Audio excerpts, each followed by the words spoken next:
Ang mabuting balita ng Panginoon ayon kay San Marcos. Papuri sa iyo, Panginoon. Noong panahong yun, dumating sina Jesus at ang mga alagad sa Betsaida.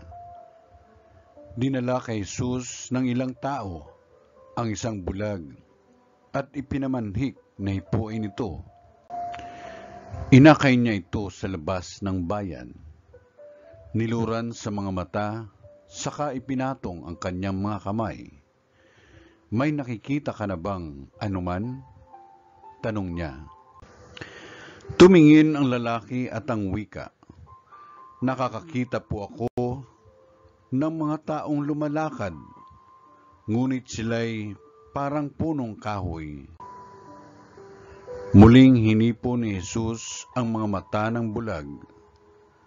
Ito'y tuminging mabuti. Nanumbalik ang kanyang paningin at malinaw na niyang nakita ang lahat. Sinabi sa kanya ni Jesus, "Umuwi ka na. Huwag ka nang dumaan sa bayan."